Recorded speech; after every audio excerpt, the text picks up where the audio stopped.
Você falou que não ia conseguir ficar 10 minutos, vai fazer 1 hora, tá? Só pra... Sim, meu Deus, eu não paro de falar. A ideia desse podcast era ser 10 minutos. Eu não sei como é que eu vou cortar isso aqui, não. Vai ter que lutar, amor, vai ter que lutar.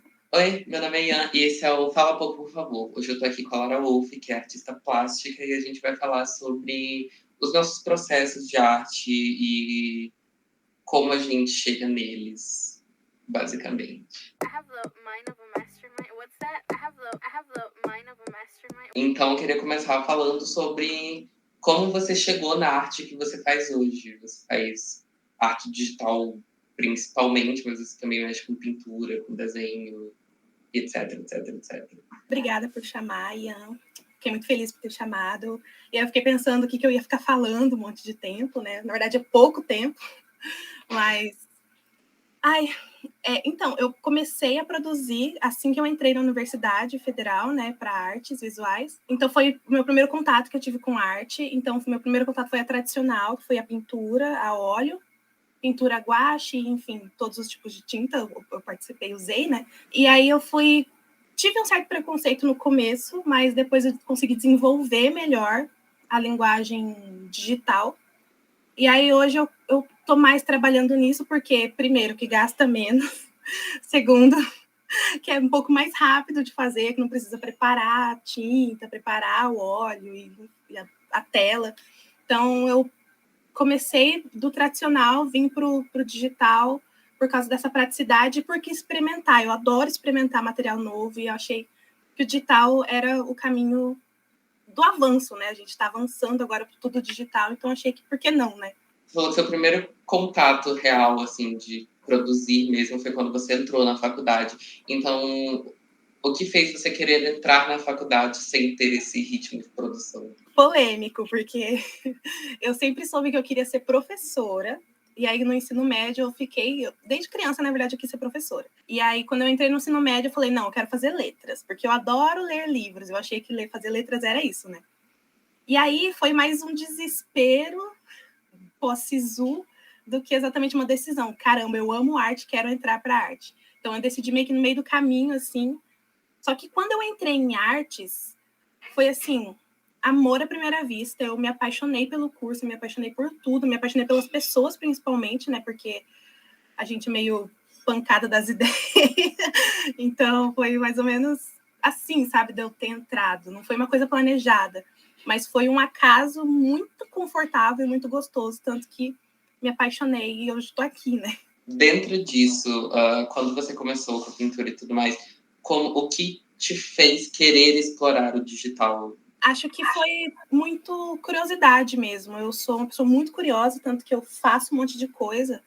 Só não parti para a parte da música e tal, porque eu não tenho ritmo nenhum, mas aí eu sabe muito bem, péssima nisso. Mas aí do digital foi mais porque eu achei que eu estava muito presa no tradicional e negando muito o digital. Então, eu quis explorar mais essa parte, porque eu comecei a ver outros artistas do meio digital, até colegas meus, entrando nesse universo. Eu falei, por que não? Achei interessante. E eu vi que a possibilidade de estilos artísticos era muito, muito maior do que eu conheço agora, né? Tem conhecimento a mais, mas o que eu conheço é isso, e um pouco limitado, mas o digital eu consegui ver que me supria mais. Hoje em dia, quais são as suas referências, assim, que você faz? Poxa, referência é um bagulho punk, viu? Acho que, principalmente, são os meus colegas de curso. Eu não bem tenho um artista favorito, assim, que eu sigo e penso nele o tempo todo. Eu tenho um que é o... Grande cara, adoro ele. Esse homem é incrível, caraca! Nossa, William Turner. O William Turner é o que eu adoro, assim, muito, e o Gustavo Klimt também. Só que eles não são referências exatamente, eu gosto muito das obras dele, mas atualmente são os meus colegas da faculdade, que eu vejo eles crescendo e eu falo, poxa, eu quero ser e crescer assim tanto quanto eles. E fora os colegas que saíram da faculdade, eles são grandes referências para mim. Tem a Marcela Milena, que ela é uma artista incrível e está crescendo bastante no digital. Ela foi uma das influências para eu começar no digital. Tem a Yolanda também, que é maravilhosa, incrível. Então, são vários outros artistas que eu conheço que são minhas referências maiores, assim, sabe? As suas referências são muito da sua vida pessoal e a sua arte eu tenho visto que tá cada vez mais explicitamente pessoal também. Tipo, você tá falando cada vez mais das suas experiências explicitamente, dos seus sentimentos explicitamente. Quando você começou a fazer isso, tipo, realmente, por exemplo, o seu último quadrinho que, se eu não me engano, foi de uma sessão de terapia que você teve, que saiu. Foi. Quando você rolou essa decisão ou meio que veio naturalmente de, tipo, eu preciso fazer uma arte disso, eu senti necessidade? Eu comecei a criar no tradicional autorretratos, né? Que eu só fui descobrir que eram autorretratos depois de fazer terapia, que eu fiquei percebendo que, poxa, tem muito de mim ali dentro, não tem como a gente fugir da gente, né? E aí eu vim fazendo esses autorretratos e me descobrindo também, depois que eu voltei para terapia. E aí, hoje, agora eu faço os quadrinhos, né? Tô tentando manter essa forma de série. E eu não sei exatamente se teve um momento que eu falei, poxa vida, eu vou fazer sobre isso. O primeiro que surgiu foi muito natural, assim. Só eu pensei, poxa, eu vou fazer assim. Eu tinha uma outra ideia, e aí eu falei assim, por que não falar sobre mim? Porque eu penso que eu passei tanto tempo escondendo o que eu sentia e guardando dentro de mim, que eu falei, não preciso mais fazer isso, porque eu tô bem comigo agora, eu gosto de quem eu sou, penso em falar sobre esses problemas que já foram, que eu já resolvi, entre aspas, né? Porque problemas assim nunca são resolvidos exatamente. Então eu pensei em fazer assim e comecei a fazer, né? Comecei a expor as coisas que às vezes nem não são nada demais, mas naquele momento é uma coisa muito grande. Então eu pensei de expor isso da melhor forma possível, da forma mais agradável possível, porque eu tinha um estilo de arte que não era muito agradável, que envolvia tons de tinta muito fortes. E aí eu depois pensei ir por mais esse lado da ilustração para dar uma suavizada nos meus sentimentos. Então, acho que não foi uma coisa planejada, foi uma coisa que surgiu e eu pensei, por que não continuar, né? Interessante você tocar nisso, porque era realmente uma coisa que eu tinha pensado em falar sobre, da forma como você faz a sua arte, de que antes era muito... Eu sinto que era muito vibrante antes, hoje em dia ela é mais diminuta, mais fria, assim. Uma das minhas obras favoritas que você já fez é aquele cara vermelho. Eu vou botar uma foto aqui, se eu tiver energia de editar. Eu acho que de uma das primeiras vezes que a gente se conheceu, eu falei que Sim. Eu lembro que você falou. que eu até queria um. Comprei, não, mas é porque eu sou pobre. É um outro Mau caráter é assim, né? Não, é que eu sou artista. Isso você tem que cobrar de outra galera. Logo, não tem dinheiro. Óbvio.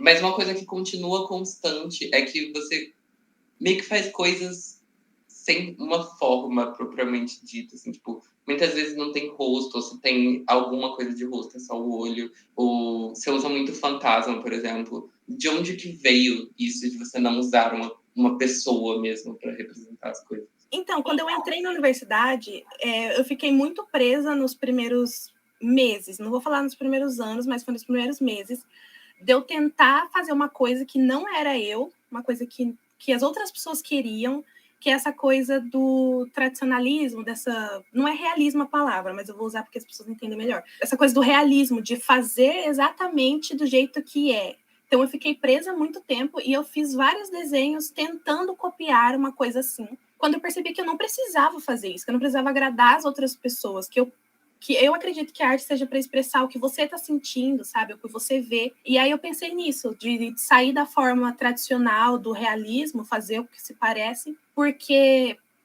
eu tenho uma coisa na minha cabeça de que eu não lembro como é o meu rosto. Quando eu fecho a tela ou quando eu saio da frente do espelho, eu não lembro como é o meu rosto. Então eu não sei como eu sou. Eu não tenho imagem. Isso não é doença, não, gente. Eu acho que tem... Oi? Isso não é doença, não. Tem... Eu acho que é algum tipo de distúrbio. Não, é porque, sério, não tem um negócio que é, tipo, uma pessoa que não consegue lembrar rosto. Eu acho que tem, mas eu não lembro o termo. Mas eu sei Eu que acho que é uma coisa que você tem que explorar na terapia. terapia. Vou falar com a minha psicóloga essa quarta-feira. Mas, enfim, aí foi uma coisa assim, que eu não vejo o meu rosto. Não é que eu não vejo, eu não sei como ele é se eu não tenho a imagem dele. Então, aí eu tenho uma imagem meio distorcida de quem eu sou, fisicamente e uma imagem distorcida de quem eu sou emocionalmente. Então, eu fiquei muito tempo perseguindo uma Laura que não existiu, uma Laura que eu tentava encaixar nos padrões de outras pessoas. Então, isso saiu naturalmente dentro da minha arte.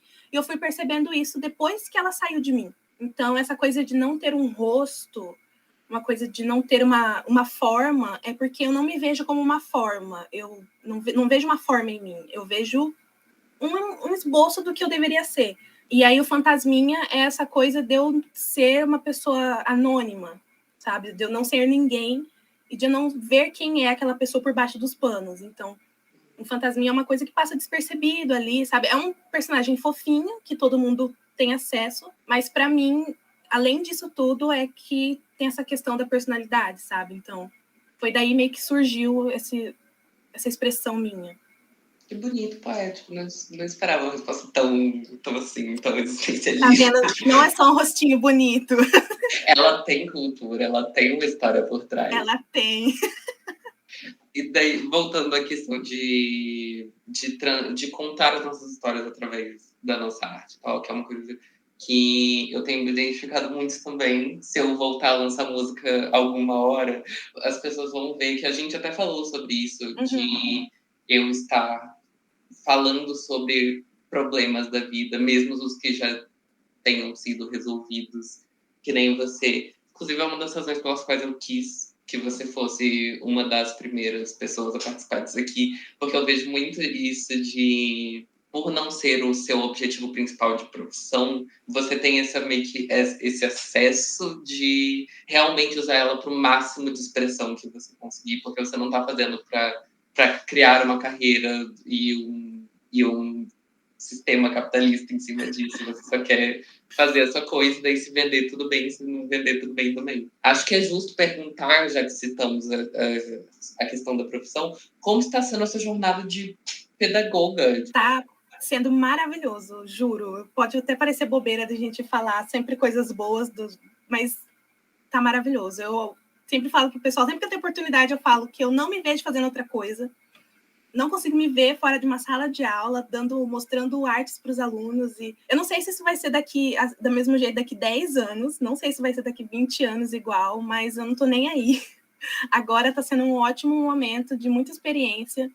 Agora na residência que a gente está fazendo, né, tá agregando muito a mim, tanto como artista quanto como professora, né, futura professora. E eu acho que essa coisa desse meu lado artístico cabe muito dentro da sala de aula, porque é uma coisa de autoconhecimento, e eu bato muito na tecla quando eu vou falar com os meus colegas sobre, poxa, a gente tem um aluno lá dentro da sala de aula, não é qualquer coisa. Além de passar um conteúdo para o seu aluno, você tem que passar um significado, não exatamente um significado para a vida, mas fazer ele pensar sobre a vida, você fazer se pensar quem ele é, como ele vai se construir ali dentro. Nesse momento, eu estou estudando para isso, me formando para isso, para eu poder levar não só uma Laura professora, mas uma Laura artista e uma Laura que se conhece, porque eu não posso chegar numa sala de aula e falar, olha, alunos, isso aqui é arte ou isso aqui é esse artista. Se eu não sei quem eu sou, eu não posso levar uma pessoa falsa lá para dentro. Então, acho que está sendo muito rico para mim nesse sentido, também tanto no sentido artístico quanto no profissional, né?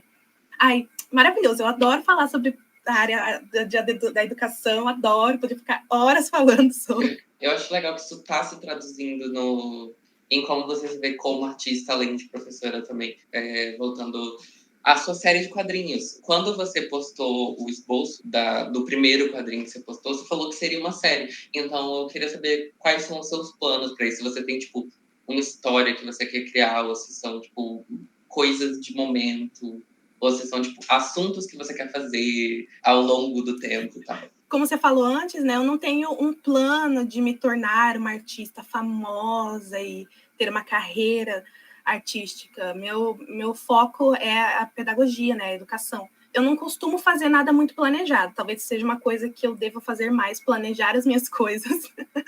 Mas eu não tenho planos exatamente de uma história. Eu tenho um plano de continuar fazendo quadrinhos até para eu experimentar, né, até onde vai, porque é muito divertido de fazer e é um desafio legal, né? E eu sou uma pessoa que gosta um pouco de desafio.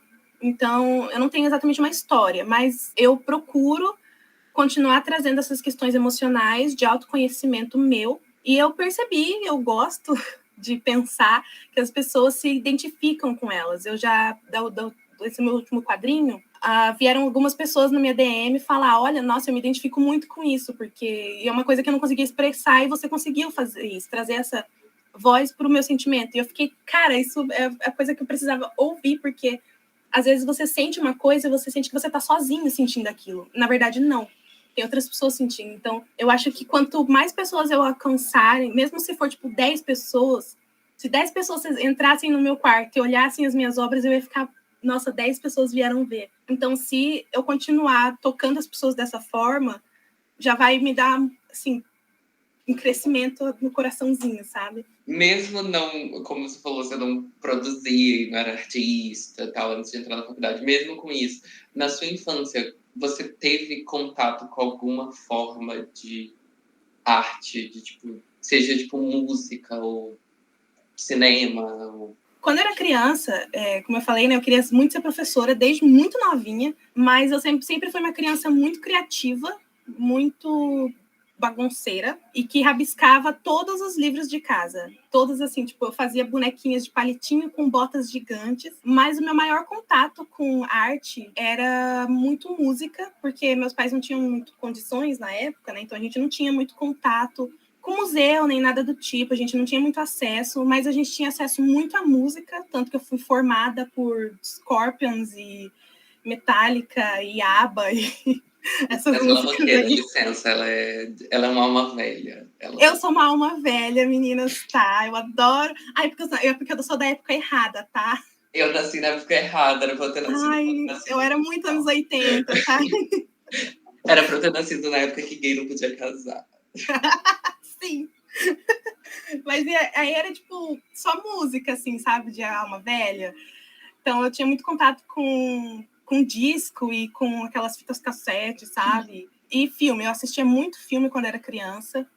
Não me pergunte quais agora, mas lembro da gente ficar horas e horas na frente da televisão com os filmes alugados. Quando a gente ia na locadora de filmes, alugar filme, tá? Eu sou muito alma velha.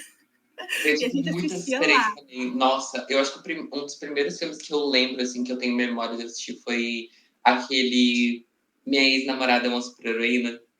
Sim, E eu sei. lembro que fui eu, meu pai e minha mãe andando na locadora, porque era perto de casa, e buscar o filme. Cara, a gente tinha assistido, a gente tem ainda até hoje o...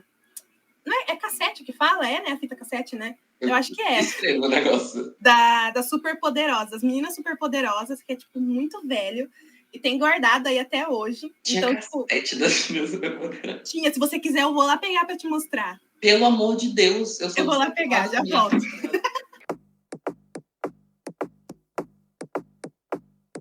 Cara, eu vou sair de mentirosa agora, tá? Mas Deus, eu não acredito, cara. a minha irmã levou pra casa dela, porque era dela, mas eu tenho uma cassete aqui que eu não sei Eu não do que é acredito em outro você, eu filme. não acredito que você tem uma irmã. Das meninas Superpoderosas eu não tenho. Mas eu tenho do Kung Fu.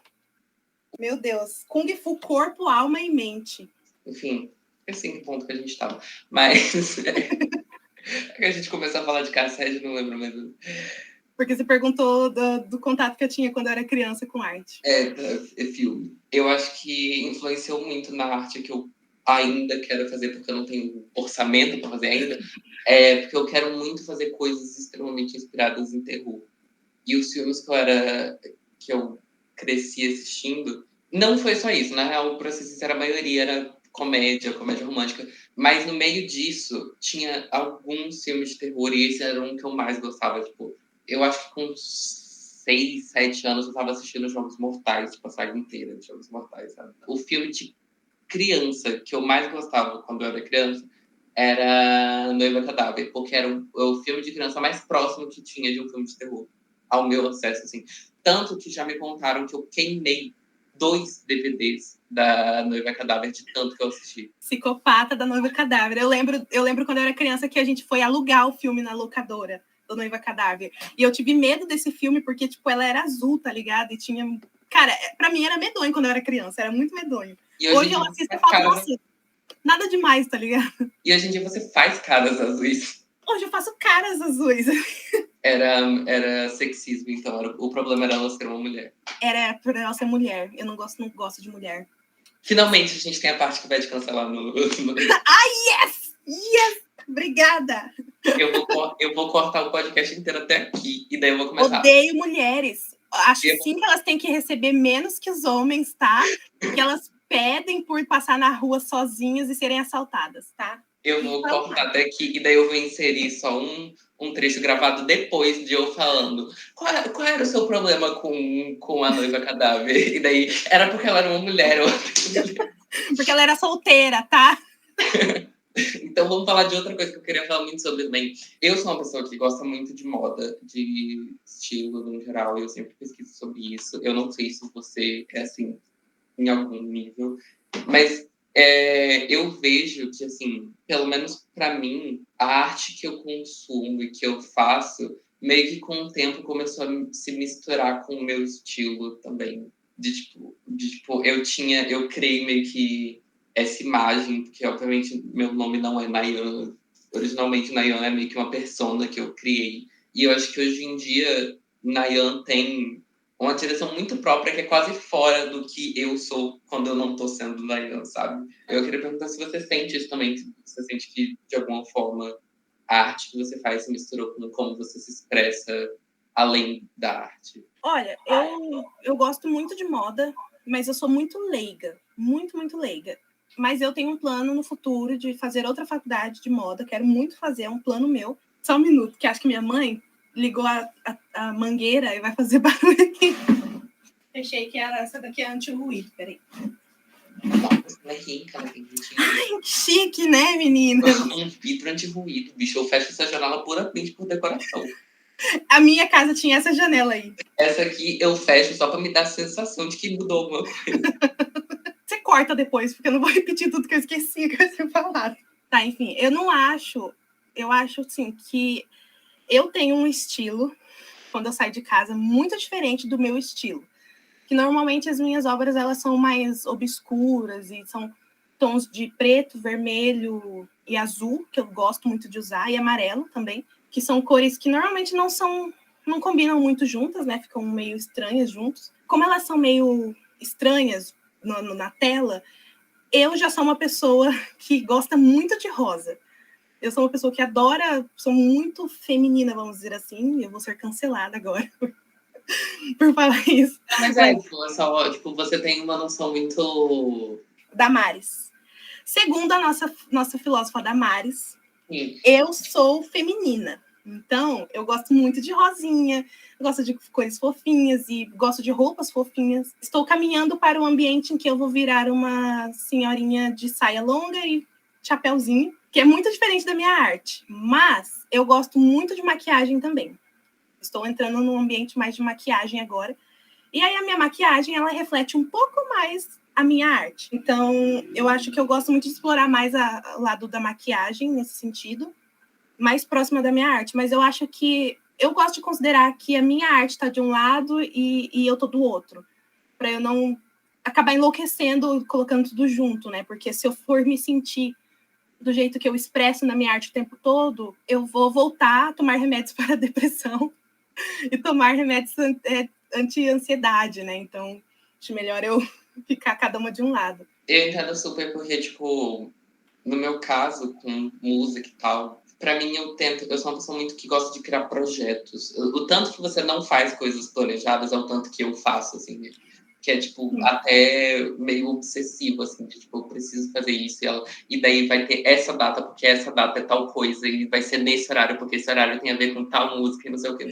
Eu tava pensando nisso hoje, cara. Enquanto tava pensando no seu podcast, eu tava pensando, caramba, a Ian faz tanto projeto, tanto projeto, eu fico, tipo, caraca, muita coisa, como que consegue fazer tanto projeto, mano? Sim, e, tipo, eu tenho tipo, planilhas, assim, é assustador se eu mostrar a minha área de documento do Google, porque é, tipo assim, ideia para um clipe, e daí tem o roteiro inteiro com o lookbook, tem tipo, a galera, eu, assim, não tô confirmando, mas provavelmente vai ter um clipe de uma certa música aí no futuro. Você tinha que ver, tipo, eu fiz um roteiro de 3 páginas para um vídeo musical que nem precisa ter história. E, na real, nem tem história. Eu fui atrás da locação, eu fui atrás de câmera, eu tenho um diretor, eu fui atrás dos atores para um vídeo que eu nem sei se vai acontecer. Mas tá planejado.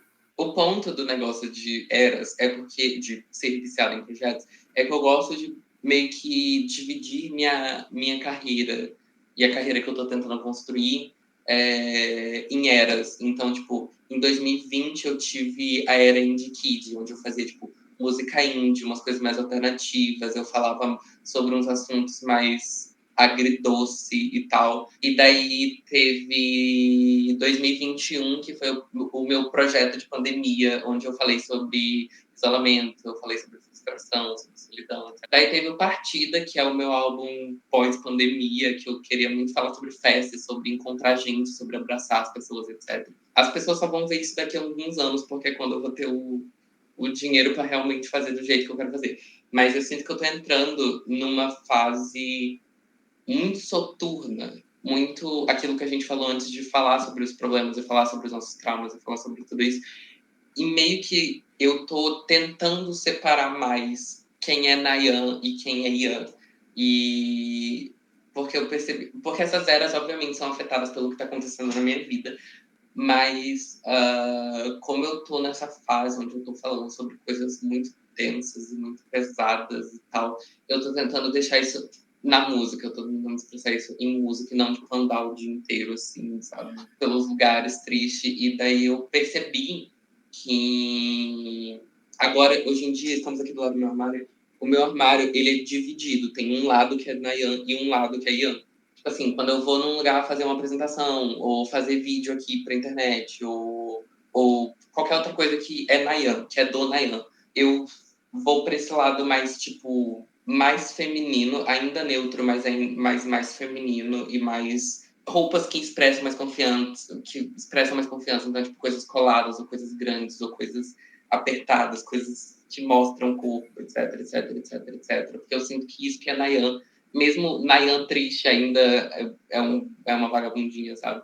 Entrei numa jornada de descobrir meu estilo ao longo do tempo, e eu descobri que Ian é muito casual, é muito street style, assim, tipo, eu gosto de camisa oversize, de uma calça apertada de uma cor, tudo de uma cor só e um tênis. E esse é meu outfit, estou pronto, estou arrumado. Dá para ver isso como ano passado, deu para ver nitidamente, você com uma roupa toda Nayan, aquela roupa preta com as manguinhas. Sim. Toda preta assim, e aí você, Ian, com a roupa toda cinza ou azul, tênis comum, parecia tipo cancelamento agora, parecia um hétero. Todo estilo Kanye West, falecido Kanye West, mas dá para ver muito essa separação. Inclusive, isso é uma coisa muito interessante, porque tipo, você planeja assim, porque a gente já falou sobre você não querer ser, no momento, não estar com a pretensão de ser uma artista que comercializa isso, mas você ainda assim aparece em exposições, você foi para Parada Nerd, você vai no Sararte, que acontece lá no FMS e tal. Você meio que tem esse pensamento de, tipo, quando você vai expor a sua arte de Lara Wolf, você se veste para combinar mais com a Lara Wolf do que com a Lara Lobo? Nossa, sim, é uma coisa que eu vim reparando isso no final do ano passado, no meio do ano passado, que eu estava criando o meu estilo Laura Wolf para combinar com o estilo da minha arte, ser mais obscura, ser mais escura, né, com tons mais escuros. Então, aí, quando eu vou para Sararte, tem até umas fotos minhas no Instagram, eu vestida com uma maquiagem super pesada, com um batom super escuro, uma roupa mais pesada. Então, eu me visto como Laura Wolf e vivo a Laura Lobo do outro lado. Então, eu tenho essa coisa. É mais recente, mas é uma coisa que eu gostaria de manter. Então é isso. Acho que acabou nosso tempo. O tema do podcast é ser curto. Eu já nem sei o quão longo vai ficar.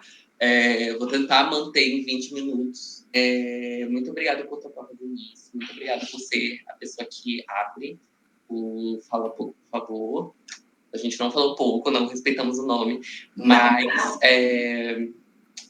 muito obrigado por responder abertamente o que perguntei, por contribuir para esse novo passo que estou tomando na minha carreira pública e etc.